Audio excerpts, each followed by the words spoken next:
What's up, YouTube? Welcome back. Uh, Picking up where we left off, still farming for the legendary Stormfront grenade. Unfortunately, this farm took me a long time, so I didn't show much of the farm. I just throw this one, or show this one final pass, and basically I was just Topnia spamming, grenade spamming, and trying to run it as quickly as I could, doing a little jump off the save station there, had to run through all these rats, and just unfortunately, part of it was too much farming, and I ended up getting a little over leveled. So I stopped worrying about cash, stopped worrying about buying grenades, and just shot and ran as fast as I could. Thankfully, Krieg's skills do allow him to get grenades more easily. One rat, two rat. This is the Teenage Mutant Ninja Turtles reference. The best way to get the Stormfront. Unfortunately, I don't think it has the same drop rate as other legendaries. I think it's actually lowered because there's 4 chances for it. Each one of the brothers can drop it. And taking a look at it here, level 10, 1.2 second long fuse. It's lobbed. Like, I really wish it would have been better. I think that's one of the lower levels it can spawn at. But whatever. Done with that farm. Now we have a grenade that can stack for us. I forget what that skill is called, but one of the better skills for stacking, increasing our weapon swap speed and ammunition capacity. We're off to Tundra Express. Gonna meet Tiny Tina, Mordecai, and Wilhelm. Well, Wilhelm in the next part. Yeah, I didn't feel like picking up a crappy fire gun, so I was like, oh, I'll just use this. Got very lucky, and they all got lit on fire at the same time. Sometimes it can be hit or miss whether you'll actually get 3 Varkids on fire at once to wake up Mordecai. Oftentimes you only get 1 or 2, and by the time you get a third one, the first one's already died, and whatever. Honestly, my favorite character from Borderlands 1, and the only one I've ever beaten Borderlands 1 with... Okay, I shouldn't say that. That's not true. I have beaten it with Roland before, but that was on multiplayer.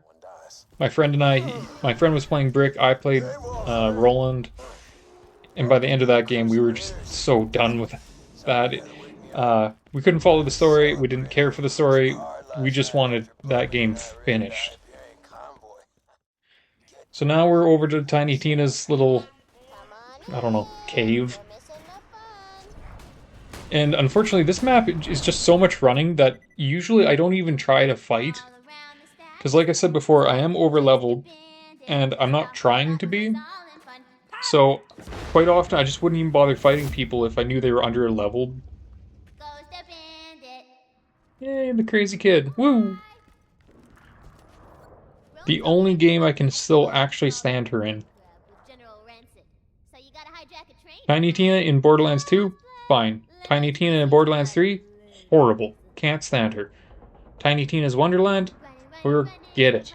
I've never been able to make it through that game. Never been able to watch it completely, never been able to do a playthrough completely, just, I can't do it. It's so bad. I'm gonna need the badonkadonk back, and they got stolen by the bandits. Go get them! Yeah, whatever. There was a little bit of combat there where to get up to this train track, but basically I threw some grenades, shot once or twice, and then was on the tracks. I think I was scratching my nose or something in that part. But anyways, jumping on top of the buildings, running, gonna just quickly get to the rockets. Really no point in fighting all the enemies here, because they're all under-leveled. I have my Topnia. Oh yeah, switch to the Ravager for some reason. But, yeah, just grabbed the rockets as quick as I could, and killed like 4 people and ran.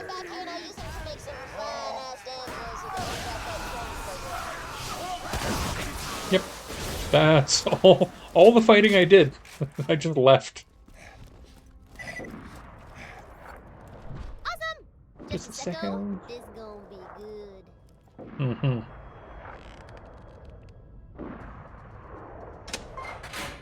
Now, I've always wondered if you can see inside and see if she's actually doing anything, but I'm pretty sure they wouldn't bother animating anything.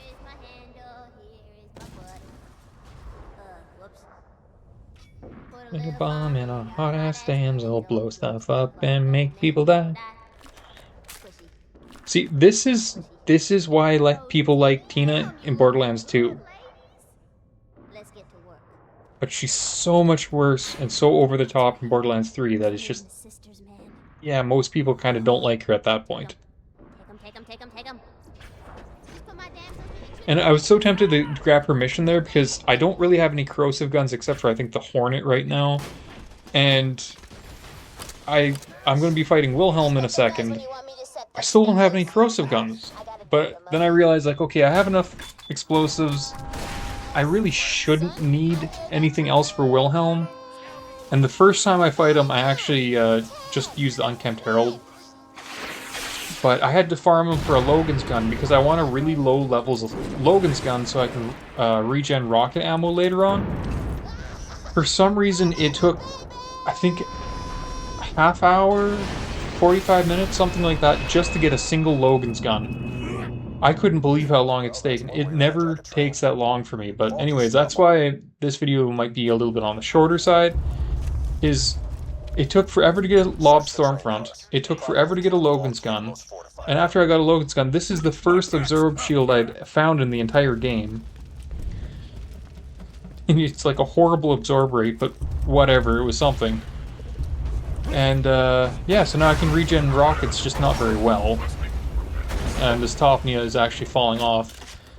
I know it's fire against robots, or fire against armor, but it should still be doing a little more than it is, and these guys are surviving a little too long. So, swap over to the Ravager first? Oh yeah, Ravager first. And then I was annoyed with its accuracy, so I swapped to the Herald. Even that Herald, I think it's only level 8 right now, and it's still doing work. It's 10 levels under, so it should be doing a lot less, but whatever. All these wonderful loaders that I'm mostly Herald and grenade spamming, so. Still bugs me that with the farm for Wilhelm to get the Logan's gun, I didn't bring any kind of corrosive gear, so I ended up finding a lobbed corrosive cloud, and I ended up finding a slag SMG, and that's what I used against Wilhelm to finally get the Logan's gun. It was the weirdest combination, and I've never really used corrosive cloud. Never find it all that worthwhile. This is one of the only games, or only times I've ever used it, and it's actually worked really well. Oh dear. Oh dear. Super awesome deadly boss fight, which I'm using an incendiary fastball there, so you can kind of see why that's not working. And then he has this massive crit spot that the Unkempt Herald can hit multiple times. I willed Kilhelm? Holy hell, Jack doesn't stand a chance. Oh yes, he doesn't stand a chance because I took out one more robot. My sensors tell me it's That's partly human. Never seen a power core like that. The one you got from Reese nearly burned out. Why don't you bring it back here? We may not have found the vault key, but the sanctuary will be safe a little longer thanks to you. Wow, brother! Champagne, cheers, high fives. Yeah, I don't know why I was using the fastball against surveyors. Could have just shot at them with the Herald, but the Herald has that weird recoil pattern. So, fastball it was.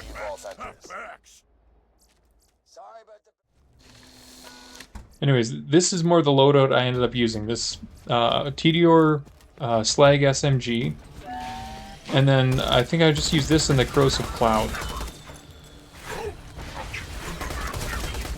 And it does surprisingly good work.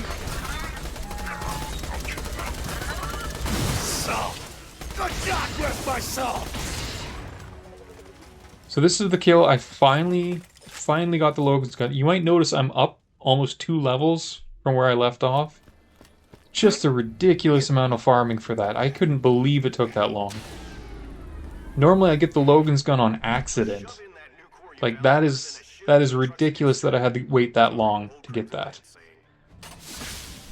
But I want it at the lowest level possible, so that's why I had to keep going. What the hell? Hey, you know, I think it's finally time to tell you that little secret. Angel's working for me. Oh no. Sanctuary's Angel's working for Jack.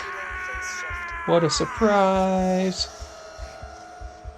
That's not a power core. Raiders, the shields are down. The shields! So this is one of those sections for me where I just try to go as fast as possible, and I just want to clear the mission, get it done, and move on as soon as I can. Because right after this, unfortunately, it's one of my last 3 farms I have to do. So there's basically the last 3 farms I have is the Pandemic Grenade, that's the very last one. The second to last one is the Relics, which would be the Sheriff's Badge and Deputy's Badge. And the next one that I have to do is for a Fabled Tortoise Shield. And I don't even know if I need the Fabled Tortoise Shield, but I'm probably going to end up doing it anyways. Just because I'm ridiculous like that. So, whole city blowing up, and none of these lunar shots are really doing any damage to me. But somehow everybody else is going into giblets. Also, for whatever reason, this section is super loud. I don't know what goes on, but playing normally and all of a sudden, like, I had to turn down my headphones for this section. It was so loud. Like, I always remember it being louder, especially when I'm playing on Xbox and stuff like that, but I totally forgot that it was, like, almost needed to take my headset off. Sorry, kid. That was an accident. I'll see you on the other side, though, I promise. So, we'll just watch Sanctuary get bombarded and check out this. Catch a ride!